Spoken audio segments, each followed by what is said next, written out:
Pourquoi j'en suis arrivée là? Pourquoi je me suis laissée emporter dans cette relation toxique? Pourquoi je me suis laissée faire? J'entends cette question quasi tous les jours, soit de la part de mes élèves, soit des personnes qui souhaitent être aidées. Et je sais que vous aussi, vous vous posez sûrement cette question. C'est frustrant, hein? Mais avec le recul, on se dit « mais oui, c'est évident ». Alors attention, c'est jamais aussi simple quand on est encore dans l'emprise, quand on vit encore dans ce brouillard. Aujourd'hui, je vais vous parler de 10 raisons principales qui expliquent pourquoi vous êtes tombé dans ce piège. On va décortiquer ça ensemble, je vais vous donner aussi des exemples très concrets. On y va? Allez, c'est parti!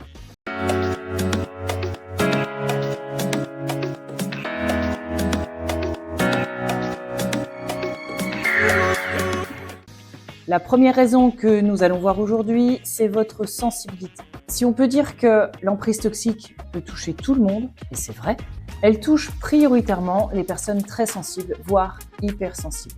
D'ailleurs, une personne, disons, normosensible, peut être touchée par ce genre de piège, mais c'est souvent lorsqu'elle vit, on appelle ça un accident de la vie, une période difficile qui la rend justement plus vulnérable.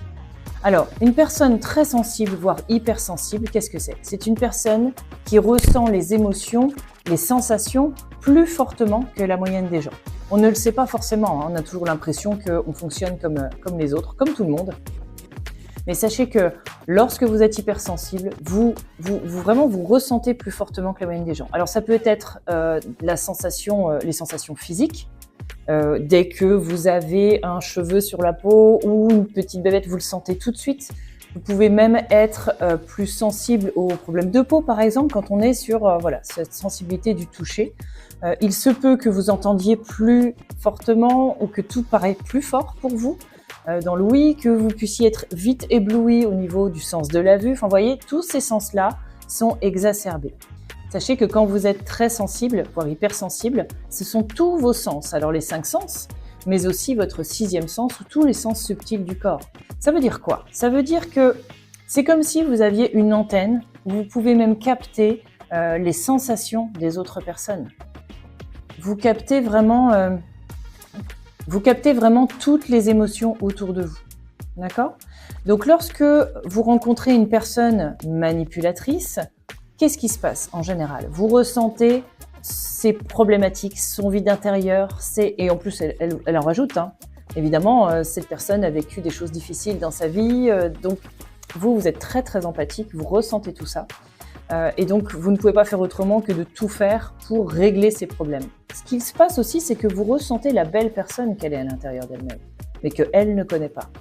Donc du coup, ça forme déjà, je dirais, une contradiction entre qui elle est vraiment, et ça vous arrivez à le sentir, même si vous n'en êtes pas conscient, et en même temps comment elle se comporte et les problématiques qu'elle véhicule avec elle et qu'elle n'arrive pas à résoudre. Donc, ça fait de vous une personne vraiment très connectée aux autres, et c'est ce qui vous nourrit d'ailleurs, donc vous avez besoin de ressentir ça.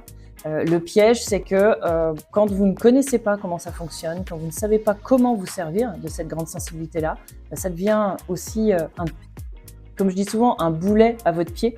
Hein, vous devenez plus vulnérable parce que vous vous laissez emporter par ces émotions. Je me souviens d'un exemple concret parce qu'une de mes élèves me racontait que dès les premières minutes, dès les premiers instants de son histoire amoureuse, de sa relation, qui est apparue toxique ensuite, dès les premiers jours, elle ressentait toutes ses humeurs.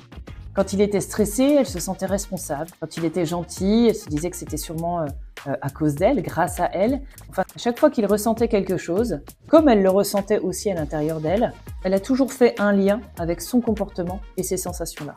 Mais ça n'était pas forcément ses émotions à elle. Donc cette hypersensibilité l'a au passage enfermée dans un rôle de sauveuse où elle s'est oubliée au passage. Si vous êtes comme mon élève, sachez que votre hypersensibilité est une force quand vous savez comment elle fonctionne et comment l'utiliser pour vous d'abord et pour les autres ensuite. Elle deviendra vraiment une baguette magique dans votre vie. Donc comprenez cette sensibilité et utilisez-la pour vous-même. Le deuxième point, évidemment, dû à cette hypersensibilité, vous êtes quelqu'un de très empathique. Deuxième point, vous avez une forte empathie. C'est dû aussi à cette grande sensibilité ou cette hypersensibilité. Vous avez tendance à toujours donner aux autres avant vous, voire de donner trop. Vous en êtes conscient, j'en suis sûre. Vous sentez le cœur des gens, vous sentez leurs émotions, vous sentez leurs failles. Mais dans une relation toxique, cette qualité, elle peut vraiment devenir un piège. Parce que vous allez vous embourber vraiment dans ce rôle, comme on le disait juste avant, de sauveur, et toujours vous sentir coupable de ce qui se passe, que ce soit dans le bon comme dans le mauvais. Je me souviens d'une autre élève, Sophie, qui me disait je sais bien qu'il me fait souffrir, mais je vois aussi son passé, je vois ses blessures, donc moi je veux l'aider tout simplement. Dites-vous que, ok, alors c'est très noble de votre part de vouloir aider et aider tout le monde. Sachez qu'il y a déjà aussi une part d'inconscient dans le mode sauveur qui veut surtout paraître comme une belle personne. On veut tous être parfaits, on veut tous être une belle personne tout simplement. Donc ça c'est inconscient, je sais que vous ne le faites pas consciemment exprès d'aller rechercher cette reconnaissance, mais c'est quand même une recherche de reconnaissance. Et puis surtout au niveau de l'empathie, c'est parce que vous ne voulez plus ressentir ces douleurs-là. Donc le seul moyen de ne plus les ressentir, de ne plus ressentir les blessures de l'autre, c'est d'aller résoudre le problème, d'aller le sauver. Mais ce que Sophie n'avait pas compris à ce moment-là, c'est qu'on ne peut pas sauver quelqu'un à son détriment. C'est-à-dire qu'une personne ne changera que si elle veut le faire. Donc vous pourrez faire tout ce que vous voudrez. Le changement humain existe.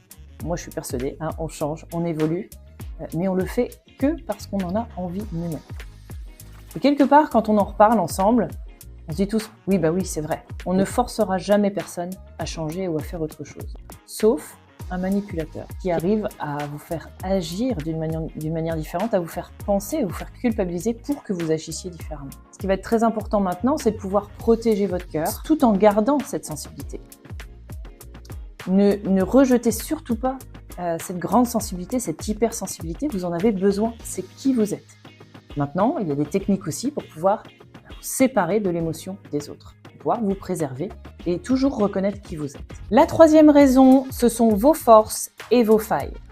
Vous êtes forcément quelqu'un de fort. Si vous avez subi, traversé et d'ailleurs survécu à une relation toxique, même très violente, pas forcément que physique d'ailleurs, c'est bien que vous avez de la force. Admettez aussi que si vous avez de la force, c'est que vous avez des failles.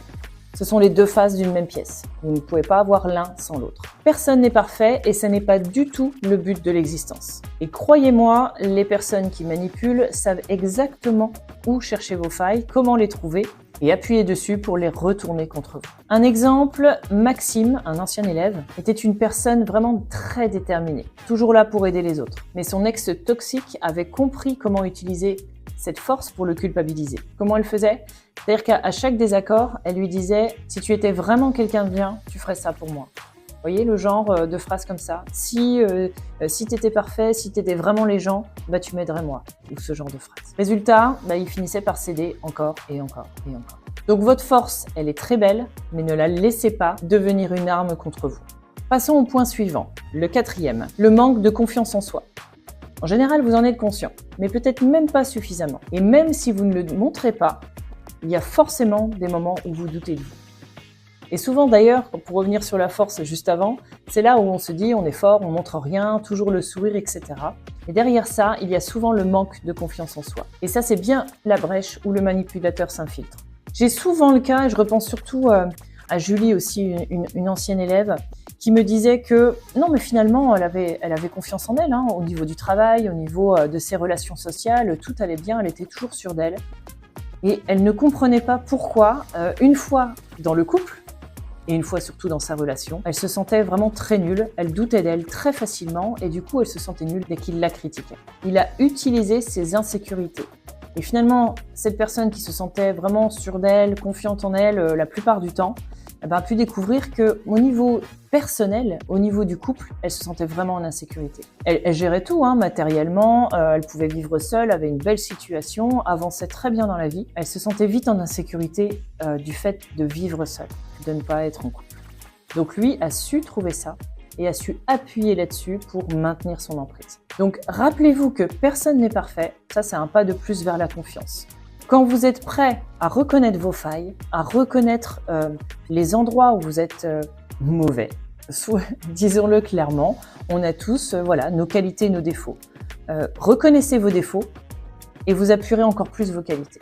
Cinquièmement, le manque d'estime de soi. Alors attention, l'estime de soi, c'est différent de la confiance en soi. L'estime de soi, c'est la valeur que vous vous accordez. Et quand elle est faible, vous acceptez plus facilement des situations inacceptables. Si vous avez, je ne sais pas, prenons une échelle de 1 à 10, vous valez 2 sur 10. Donc vous allez forcément accepter des situations, des cadeaux. C'est comme si vous acceptiez des cadeaux de la vie qui valent 2 sur 10. Vous ne valez pas plus, donc forcément, vous n'allez pas prétendre à des cadeaux qui valent plus cher, qui valent plus, tout simplement. Ça, c'est inconscient, mais finalement, vous refusez de la qualité de vie, la qualité de parole. Et c'est là où, inconsciemment, une personne de grande valeur va plutôt vous impressionner et vous allez rester dans votre coin et jamais oser lui parler. Vous valez moins qu'elle. Vous voyez, la valeur et l'estime de soi est différente de la confiance en soi. Alors, une fois qu'on a déjà plus d'estime de soi, eh bien, il faut aussi trouver la confiance, le courage pour pouvoir, vous voyez, par exemple, parler à des personnes qui vous impressionnent. J'ai eu une élève une fois qui me disait « mais je sais qu'il me traite mal, mais je ne mérite pas mieux ».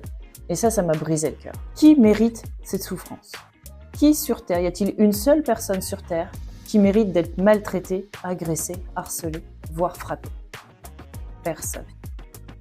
Cette base-là, elle est bonne pour vous aussi. C'est la base de l'estime de soi. Donc rappelez-vous que vous méritez des relations saines, vous méritez le respect toujours.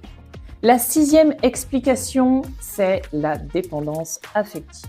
Alors oui, la dépendance affective, elle touche énormément de personnes. On a tous besoin d'amour et de reconnaissance. Donc le but, c'est pas non plus de vivre seul, de vivre isolé et de chercher absolument à vivre une vie seule et épanouie sans personne autour de soi. C'est pas ça. Un besoin de l'autre disproportionné, ça devient de la dépendance affective. On finit par accepter tout et n'importe quoi, tout comportement, toute parole, par simple besoin de reconnaissance. L'idée là, c'est de effectivement avoir envie de vivre avec d'autres personnes, de vivre une relation amoureuse, de partager les bons moments de bonheur, mais dès que vous en avez le besoin vital, le besoin viscéral, là vous êtes dans un piège. Alors, ce que je peux constater, c'est que la plupart des personnes que j'accompagne avaient déjà cette dépendance affective à des niveaux différents pour chacun. Par contre, ce qui est sûr, c'est qu'une relation amoureuse toxique va créer une dépendance affective. Et donc, même si vous arrivez à quitter cette personne-là, vous allez ressentir une dépendance alors que vous savez très bien que cette personne n'est pas bonne pour vous. Alors, quasi tous mes élèves me racontent que je lui ai donné du temps, je lui ai donné de l'énergie, je lui ai donné toutes les solutions, j'ai tout donné et j'ai jamais rien eu en retour. L'idée, c'est de tendre vers le fait de donner sans attendre en retour. Pourquoi? Parce que si la personne vous donne en retour, c'est que c'est son principe de vie, en fait. C'est qu'elle fait comme ça. Comment pouvez-vous reprocher à quelqu'un d'avoir tout pris? Vous lui donnez votre temps, vous lui donnez votre énergie, vous lui donnez tout. Il va prendre. Peu importe la personne en face, même si c'est pas une personne qui vous manipule. Donc à chaque fois que vous donnez et que vous ne recevez pas en retour, finalement ça vous détruit. Et plus ça vous détruit, plus vous êtes en manque, en besoin justement de reconnaissance. Donc plus vous allez recommencer et donner. Vous voyez le cercle vicieux? Donc l'idée, c'est de changer ça, de basculer ça en donnant sans recevoir en retour. Seulement, l'idée de donner, c'est bien. Donner du temps, donner de l'énergie, donner de l'amour. Mais comment pouvez-vous donner quelque chose que vous n'avez pas? Là, l'astuce, ça va être d'aller observer en vous votre dose d'amour. D'accord? Donc plus vous avez de l'amour, plus vous pourrez en donner. Vous le partagerez d'ailleurs naturellement. Vous êtes quelqu'un d'empathique, de sensible, vous êtes un être humain. Vous êtes foncièrement sensible. Donc vous allez le partager. Mais ne donnez pas ce que vous n'avez pas. Ne donnez pas des leçons ou de confiance ou d'estime pour l'autre si vous ne l'avez pas pour vous. 7e point, la peur du rejet ou la peur de la solitude. Cette peur est très puissante. C'est vraiment le rejet ou la solitude intérieure. Comme on a vu avec la force auparavant, c'est pas que vous n'êtes pas capable de vivre seul. La plupart du temps, vous le faites déjà, vous êtes largement capable de vous débrouiller tout seul. Je vois beaucoup de femmes qui se débrouillent très bien financièrement au niveau professionnel, avec les enfants, elles gèrent aussi une maison, enfin voilà. Alors cette force-là, elle est super, mais elle ne comble pas justement cette force intérieure. Regardez cette peur qui est puissante, qui est présente, cette peur de la solitude, cette peur du rejet. Les études le prouvent, on a un besoin de conformité. Vous pourrez même retrouver une vidéo où je vous explique différentes études scientifiques qui ont prouvé justement nos réactions. Eh bien, le besoin de conformité, il est inhérent à tout être humain. On a tous besoin de faire partie d'une communauté, on a tous besoin d'être reconnus, sauf que souvent, dans notre cas de victime, elle est aussi disproportionnée. Donc vous savez tout gérer dans votre vie, simplement intérieurement, vous avez très peur de vous retrouver seul, de finir votre vie seul, et cette solitude, elle est très très pesante. Donc ce n'est pas forcément l'idée de vivre seul matériellement, mais simplement un vide intérieur qui fait peur. Alors il y a deux sortes de vide intérieur. Il y a ce que j'appellerais le vide intérieur primaire, celui qui est présent depuis plusieurs années, alors dû à différentes raisons, hein, que ce soit l'éducation, que ce soit la société, que bon, on peut aller chercher pourquoi, mais à la limite, on n'est même pas obligé. On peut déjà changer ça dès maintenant. Et puis il y a le deuxième vide intérieur, celui qui est provoqué par la relation toxique. Le manipulateur ou la manipulatrice arrive dans votre vie, arrive dans votre fort intérieur, hein, dans votre intérieur, et il pousse tous les meubles, d'accord? Mais tout ce qui était présent est toujours là chez vous. Simplement, c'est poussé au bord, là, on met ça derrière, sous les tapis, derrière les rideaux, etc.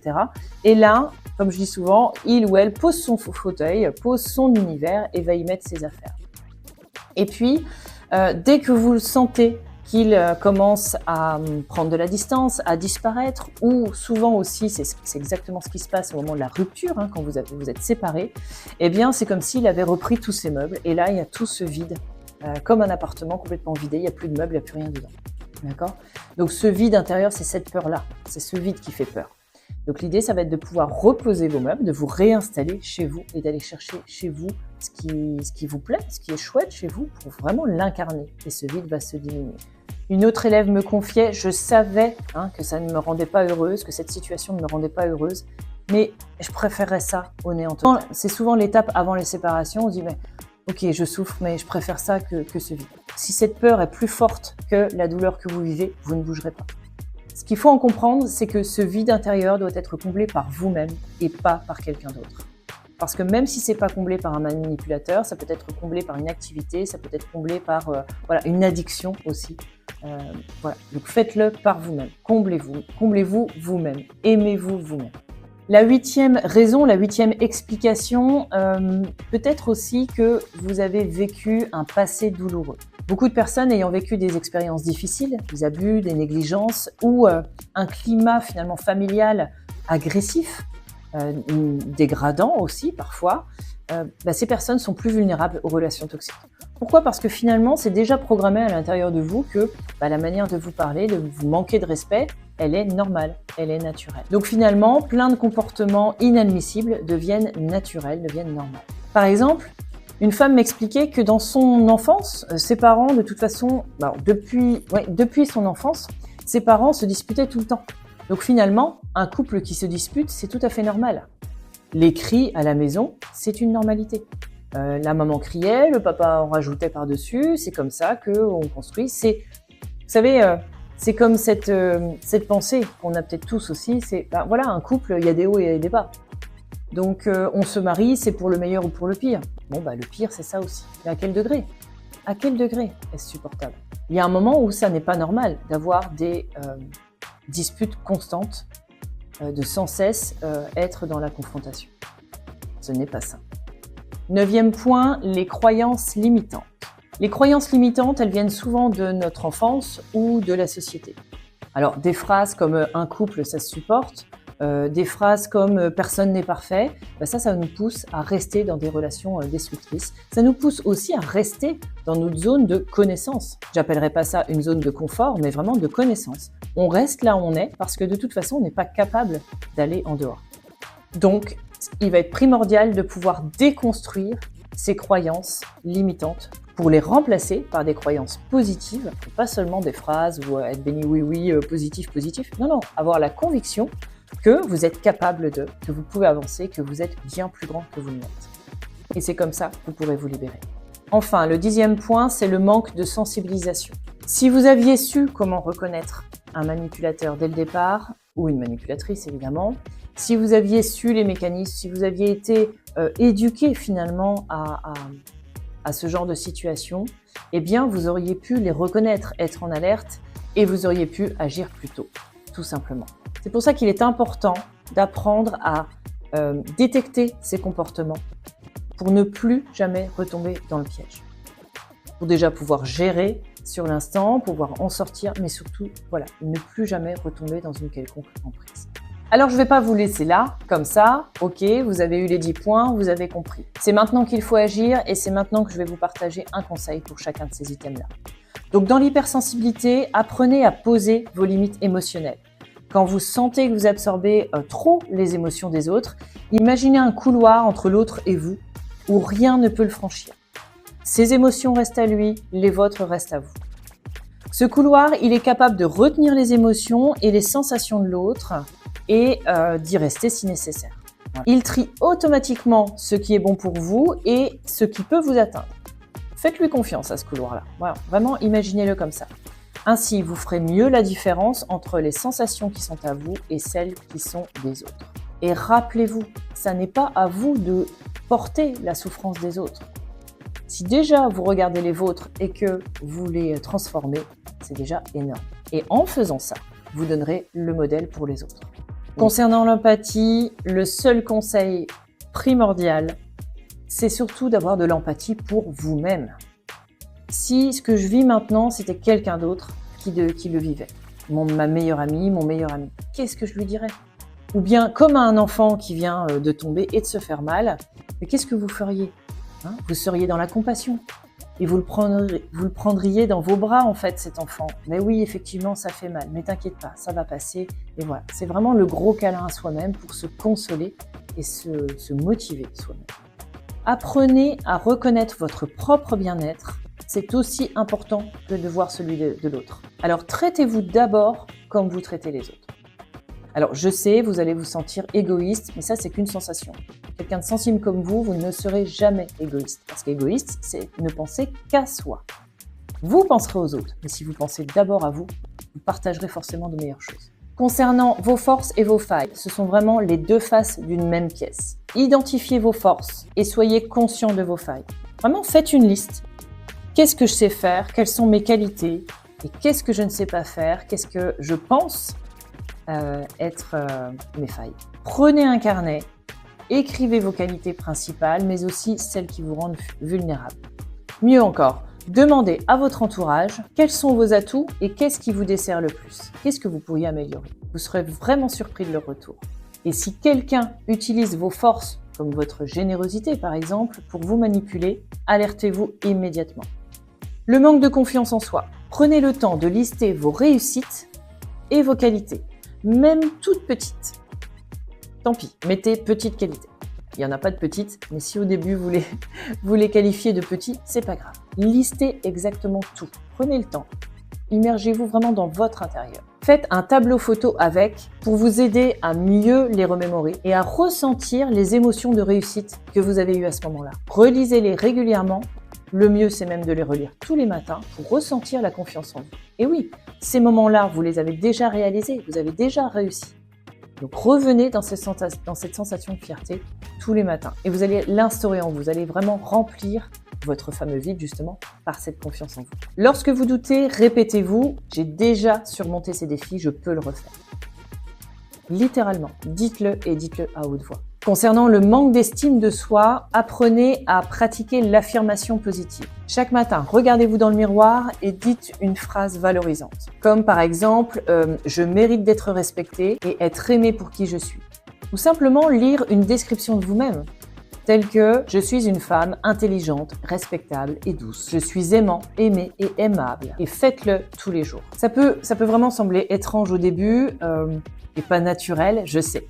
Mais faites-le vraiment et là, après, vous pourrez ressentir la différence. C'est un outil puissant vraiment pour ressentir et faire grandir l'estime de vous-même. Alors, notez dans un tableau ou dans un petit carnet votre agenda à chaque fois que vous l'aurez fait. D'abord parce que ça va vous permettre d'être assidu. Une habitude, ça prend du temps, ça prend plusieurs jours à se mettre en place. Et deuxièmement, ça va vous permettre de vérifier les moments où vous vous sentiez bien, eh bien effectivement, c'est là où vous faisiez vos affirmations, et les moments où voilà, tout retombait, et souvent, c'est en corrélation avec les moments où vous n'avez pas mis, où vous n'avez pas fait cette habitude, où vous n'avez pas fait vos affirmations. Concernant la dépendance affective, l'idée, c'est de développer votre indépendance émotionnelle. Tentez de faire quelque chose que vous n'avez jamais osé faire par vous-même. Au moins tentez. Rien que d'essayer de le faire, ça va déjà aussi vous aider. Et puis ensuite, vous resserrez encore et encore. Il n'y a que, vous savez, quand on était enfant et qu'on a appris à marcher, et ben on a chuté, on est tombé, et ben on s'est relevé, et on est retombé, et on s'est relevé. Et ben c'est parce que nous sommes tombés et que nous nous sommes relevés à chaque fois qu'on a réussi à marcher. Ok ? Donc faites-le, osez. Ça peut être partir en week-end seul ou apprendre une nouvelle compétence, une nouvelle activité, un nouvel apprentissage. Ça va vraiment renforcer votre capacité à être bien avec vous-même et à vous sentir en réussite. Partagez ici dans les commentaires vos expériences, vos tentatives. Qu'est-ce que ça a donné? Et du coup, vous pourrez vous encourager même les uns les autres. Concernant la peur du rejet et de la solitude, servez-vous-en. Servez-vous de cette solitude, de ces moments seuls pour vous recentrer sur vous-même. Vous pouvez essayer des méditations, des relaxations, ou bien même des temps d'écriture ou de balades dans la nature, dans la forêt. Voilà. Ça, ces moments-là, en fait, ils sont primordiaux. C'est très important de pouvoir se retrouver seul. Ça va vous permettre justement d'aller chercher vos forces, vos qualités, vos défauts, de réfléchir à quelle activité vous ferait vraiment plaisir et de tenter de le faire. Ces moments-là, ils sont précieux. Donc, n'ayez pas peur d'être seul. Au contraire, ça va vraiment vous renforcer et vous permettre de faire connaissance avec vous-même. Vous savez, notre énergie personnelle, c'est comme une odeur. On a tous une empreinte digitale, on a tous une odeur personnelle. Eh bien, notre énergie, notre âme, c'est difficile encore à définir, mais elle est personnelle. Vous sentez bien que quand vous rencontrez une personne ou une autre, la sensation n'est pas tout à fait la même, surtout que vous êtes très sensible et empathique. Eh bien, l'idée, c'est que vous alliez aussi chercher votre énergie. À quoi elle ressemble? Comment elle est? C'est un peu définir ou retrouver votre point neutre, comme en voiture. Quand on conduit, on met le point mort. On dit, je préfère le point neutre que le point mort. Mais ce point neutre, il vous permet de vous retrouver vous. Et du coup, lorsque vous avez peut-être le doute d'être envahi par une énergie, par une personne, par plein d'émotions, eh bien, vous saurez plus facilement retrouver votre point neutre parce que vous aurez pris du temps pour aller le chercher, pour aller l'intégrer en vous-même et le reconnaître. Pour ceux ou celles qui ont vécu un passé douloureux, eh bien, l'idée, c'est de pouvoir commencer à faire la paix avec ce passé. C'est ce qu'on va appeler le travail sur soi-même. Si c'est nécessaire, n'hésitez pas à consulter un thérapeute ou à écrire vos expériences dans un journal. La clé, c'est vraiment de comprendre votre passé, d'aller détecter ces croyances ou ces moments où vous avez reçu ces nouvelles croyances pour les transformer. D'accord ? L'idée, c'est pas de rester dans ce passé-là ou de le valider, mais simplement de le comprendre, de mettre en conscience ces fameuses croyances limitantes aussi, que votre passé ne détermine pas votre avenir. Vous pouvez tout changer à tout moment. Et ça, on en parle ensemble si vous le souhaitez. Les croyances limitantes, on en a tous. Remettez en question vos croyances en vous demandant est-ce que cette idée m'aide ou me bloque ? Vraiment, quand vous arrivez à déceler une première croyance, une idée, il y a deux choses. Soit ça vous rend stressé, angoissé, ça vous fait peur. Soit ça vous enjoue, vous donne vraiment du pouvoir, vous êtes excité à l'idée de ça. En vrai, on ne peut pas avoir les deux. C'est vraiment l'un ou l'autre. Si une croyance vous limite, vous renferme dans la peur, le stress ou une sensation plutôt désagréable, eh bien reformulez-la. Transformez-la en quelque chose de positif et d'avenant pour vous. Par exemple, vous pouvez transformer cette croyance de « un couple, ça se supporte, c'est normal de se disputer » par « un couple, ça se respecte et ça s'épanouit ensemble ». Enfin, concernant le manque de sensibilisation, eh bien, continuez de vous informer tel que vous le faites. Si vous êtes sur cette chaîne, c'est que vous prenez beaucoup d'informations, donc continuez encore et encore. On a souvent besoin d'écouter les choses plusieurs fois pour vraiment les intégrer. Tiens, d'ailleurs, une astuce, vous saurez que vous aurez compris quelque chose quand vous serez capable de le réexpliquer. Voilà, et ça sur tous les domaines. Essayez ça pour voir et puis vous me direz en commentaire ce que vous en pensez. Donc, regardez des vidéos, lisez des livres, suivez plusieurs comptes qui parlent de manipulation. On a tous une façon d'en parler différemment et puis ça peut coller beaucoup mieux pour l'un ou pour l'autre. Suivez des comptes qui parlent de manipulation, d'emprise, mais aussi de relations saines. Suivez aussi des vidéos qui vont vous aider à transformer vos croyances, à aller vers le positif. Mais plus vous serez informé sur la manipulation, les relations toxiques, sur les profils différents et sur le système que ça vous a imposé, la programmation que ça vous a fait, que vous avez subi, eh bien, plus vous serez préparé à repérer les signes, plus vous serez préparé aussi à contrer aussi la manipulation et d'agir plus rapidement. Ces conseils peuvent vous paraître simples, mais je vous assure que appliqués régulièrement, ils peuvent vraiment changer votre perception et vos réactions. Vous avez fait le premier pas en venant chercher des informations pour transformer votre vie. Vous voyez maintenant que ce n'est pas une question de faiblesse. Ce sont ces raisons, ces circonstances qui ont fait que le piège s'est refermé sur vous. Mais maintenant que vous les connaissez, vous avez le pouvoir de vous protéger. Si vous avez aimé cette vidéo, vous pouvez liker, vous abonner, ça à la limite, peu importe, ça c'est pas mon but. Mais simplement partagez en commentaire vos questions, vos suggestions, tout ce que vous avez envie de partager et surtout vos réussites. Et si vous avez testé certains conseils. Merci d'avoir suivi cette vidéo, je vous embrasse et vous retrouve très bientôt. Bye bye!